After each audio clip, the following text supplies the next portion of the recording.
Hello there viewers, and welcome back to another video today here on Gran Turismo Sports, and you join us today for a new type of video. So, as of this week, I have started to commentate on the Midway Racing League rather than racing it. So yeah, I'm going to try and see if I can do commentating, to be honest, see if I'm any good at it. And so yeah, going to start making commentary highlight videos, with this being the first of its kind. You join us today for round number 9 of the Midway Racing League Group 3 100 mile series here at the Nürburgring Grand Prix circuit, as you can see on screen. And well, enjoy. Then through this final corner here, out onto the start finish line. What is this lap time going to be? A 1:54 is a good lap, so it's a 55.1 from Shake. We've got Sean's done a 55.8, Martin 56.3, Jake, I'm just looking down the left here. Oh, Kelvin's done a 1:54.5. That's a good lap from Kelvin. Kelvin said he was struggling around here. Yeah, right. Dimman's done a 54.9 as well, so that's a good lap. Ryan 55.1. Everyone's on their final laps to qualify now, by the way. Oh, John Hardy 1:54.3. That's really quick. Like I say, 1:54 is a good lap time around here. If you can do a 53, then that is amazing. If I go look at Johnny, he was the fastest person in practice just before this, and he was the fastest person yesterday as well in the sprint series. So as he comes across the line, then what is his lap time going to be? It's going to be a 54.4. So very good lap there from Johnny. So Sheikh Shabazz comes to the end of qualifying then, sits at 1:55.0 and goes into 5th place. And as Kelvin comes across the line, didn't manage to improve there, so he's in 3rd place at the moment. We've got Dimman go across the line, he stays in P4. It's very difficult to operate the camera in this scenario as Ryan goes into P4. So Ryan's just coming across the line then, improved on his previous lap time by half a second and set a 1:54.6. So as the race begins then, got Apex Magnet in the lead of the race. First few corners will probably be a bit dull, to be honest, simply because it's a rolling start, so everyone's a little bit spread out, no one's side by side yet. As you've got Johnny Newbold going a little bit wide there, coming out of turn number 1. Oh, Ryan is side by side with Kelvin. That was a sneaky move there, going up the inside of Kelvin Gomersall into turn number 2. As Kelvin is getting swamped here. Diman Ivanovich has gone up his inside as well. Kelvin, you've been caught napping, mate. You need to wake up. 2 people have overtaken you in the first 4 corners of the race. Go on, get your foot down. You've got Shake right behind you as well. Is Sheikh Shabazz going to capitalise on Kelvin as well at the start of this race? Going down into turn number 6, into the forward curve. No, Shake is going to stay behind Kelvin. And yeah, it looks like Kelvin then has settled in P5 after starting in 3rd place. John Hardy has managed to keep the lead of the race, but going down into turn 1, Johnny Newbold is looking up his inside. Is he going to go for the move? Thinks better of it. Oh, there's contact though on the exit of turn number 1. There is a significant bit of contact between Johnny Newbold and Apex Magnet. Let's look at the replay there. Going back on board with Johnny Newbold, going down into turn 1. All looked quite okay, but it looks like Apex Magnet maybe did go in a little bit deep. And a bit of contact there with Johnny and John. Can't really say anyone was particularly to blame there, to be honest, because it does look like Apex Magnet went in a little bit deep and Johnny was just sort of taking the normal racing line. Tried to avoid it but couldn't really. Exiting turn number 6 now. Ryan Soundwell, he's got the run on John Hardy. John Hardy's really not had a good start to this lap here. He's down to P3, so after going in deep into turn 1, he's now been overtaken out of turn 6, out of the forward curve by Ryan Soundwell.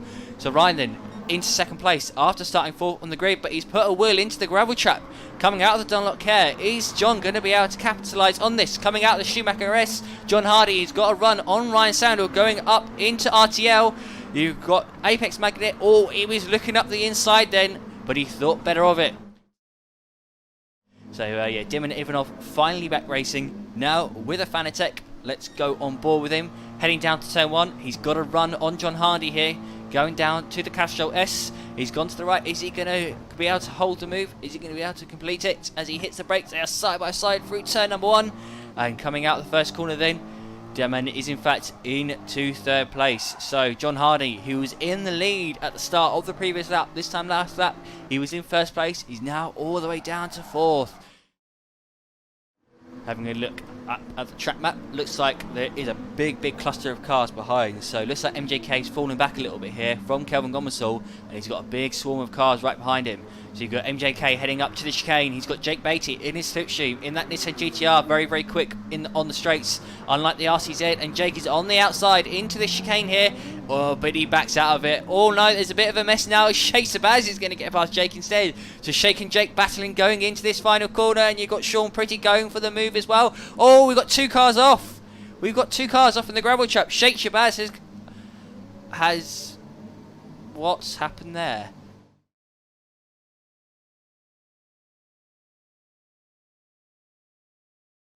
Going up into the chicane, Kelvin has got a run on him here. He's in the slipstream, but Kelvin's car is the VW Beetle, which has no straight line speed. So it's going to be difficult for him to pull alongside here. Going down into the chicane, braking at the 100 metre board. He's going to hang it around the outside. Is he going to try and stay there?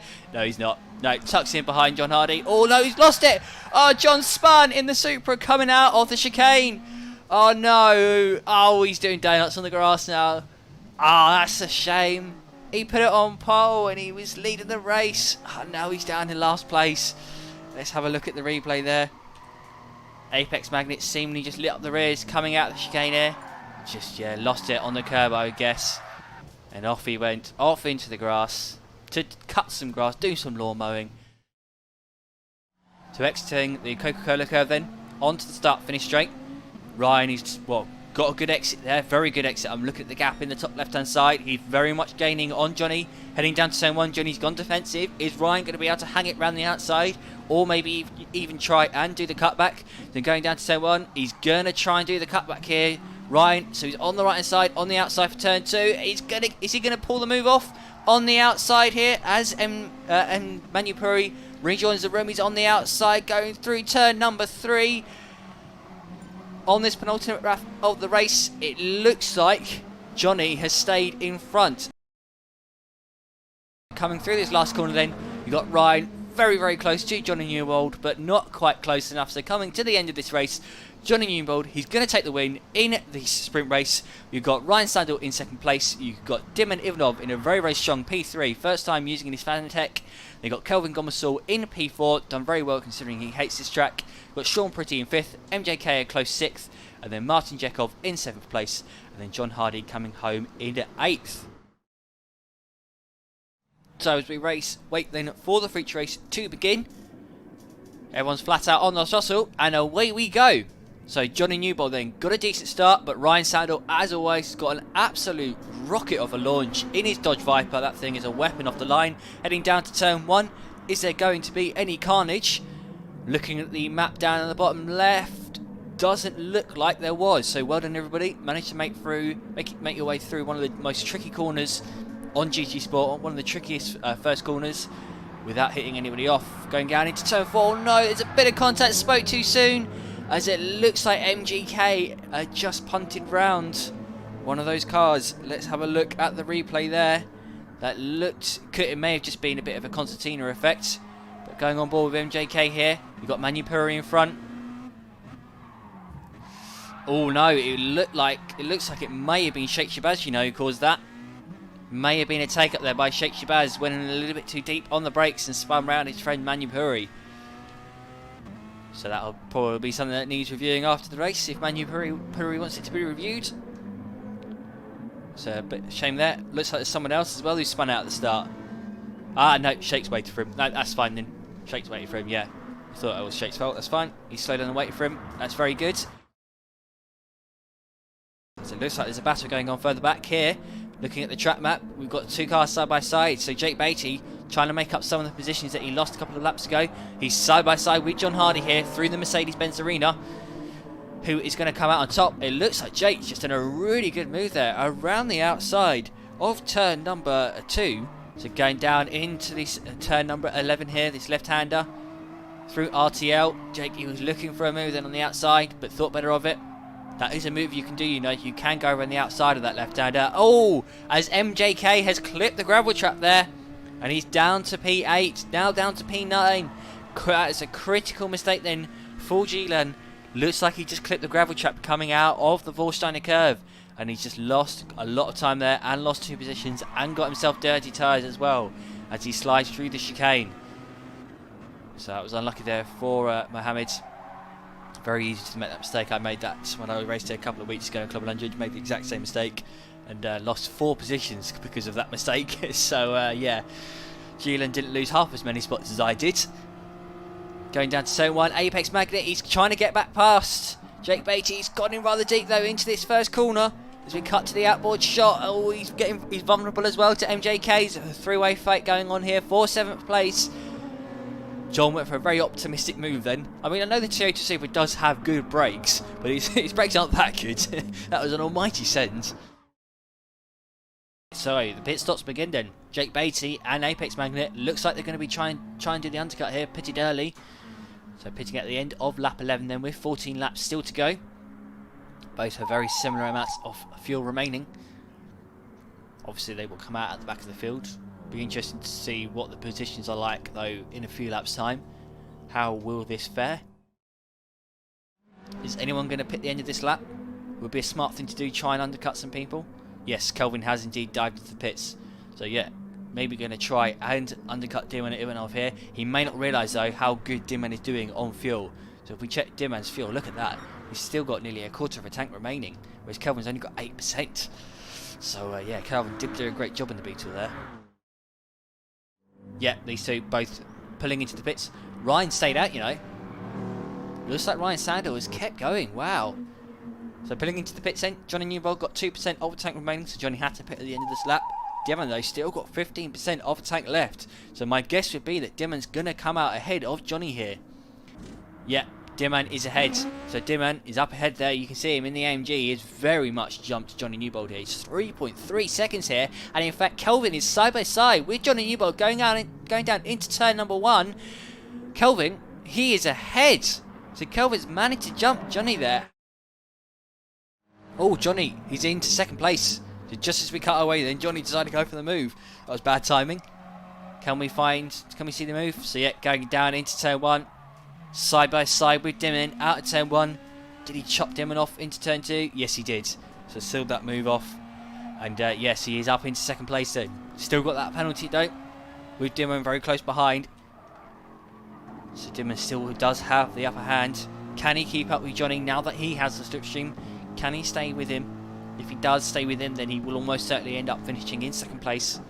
Coming out of the Vorsteiner curve, Dimman now has got a run on JJ. He's got a run on Johnny Newbold going up to the chicane. He is ahead. Is he going to be able to seal this move off? Johnny is keeping his nose up the inside. There's a little bit of contact there as they turn into the corner. And Johnny has kept the move. That was very, very aggressive then from Johnny Newbold. He kept his nose in and did give Dimman a little bit of a push there. So that was very, very aggressive indeed. I probably would have backed out of that if I was Johnny and then tried to get the move back into the final corner. But no, Johnny kept his nose there. Kept his nose in up into 2nd place. He does need to get rid of his penalty, Johnny. So he does need to think about that. Does need to try and burn that when he can. Meanwhile, Kelvin Gomersall is not far behind. So he's right behind these guys here. Ready to capitalise where possible. Remember, Kelvin was ahead of Johnny when they exited the pits. And he's not been dropped too much. He's still quite close to Johnny Newbold. Oh, Johnny has decided. He has decided to serve his penalty. That's an interesting decision. Very interesting. Oh, Kelvin Gomersall is up the inside of Dimman Ivanov into the final corner. I did not see that one coming. They are now side by side as we go on board with Kelvin. Side by side going down into the first corner. Looks like Kelvin got a run on Dimman out of that chicane. Got up his inside into the final corner. Can he make the move stick into turn 1? He is behind Dimman. Is Dimman going to be able to hold it off around the outside as they are side by side through turn 1? Dimman's gone in quite deep. Going into turn 2 into the Mercedes-Benz arena. We've got Dimman in on the inside. They are side by side still, and it looks like Kelvin has managed to pull the move off. No, still side by side into turn number 3. Dimman, he's got the position back. I thought that was the end of that battle then, coming out of turn 2, but no. Dimman back up into 2nd place. Got Johnny Newbold now in P4. Up the inside of Kelvin Gomersall into this turn number 5. They are side by side, but Kelvin's going to have the inside for turn 6. And Kelvin has held on to P3. So that was a risky decision then from Kelvin to go for the move to try and get 2nd place then, because he nearly lost 3rd place. From that, he nearly ended up going down to 4th rather than going up to 2nd. But he has just about held on to 3rd then. Looks like Johnny Newbold's not going to be able to challenge yet. He's picked up another penalty. So he's got 1 second of penalties now, so it doesn't look like he's going to be able to challenge these guys at the end of the race. He's going to have to slam his brakes on as he comes across the line.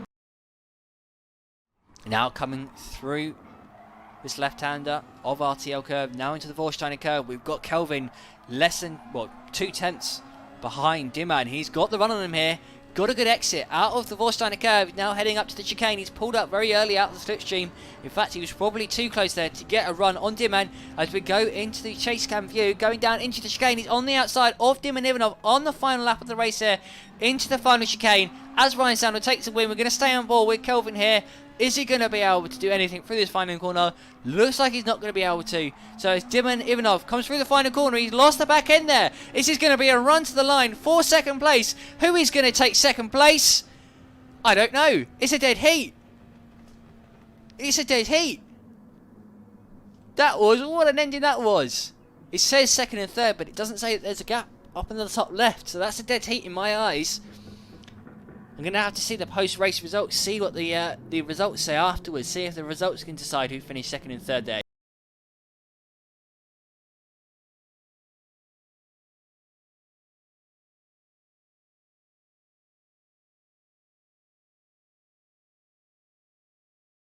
So guys, I hope you did enjoy watching that video today. A little bit of a different video to what I normally make, but I hope you did enjoy watching the action from Monday night. This highlight video is going to be a lot better next week's one. There's a few things that I'm already planning to do for that one to make the transitions and stuff a lot slicker. But yeah guys, I hope you are looking forward to that. Feel free to like, subscribe, do all that good stuff, and I will see you all in the next video. So goodbye.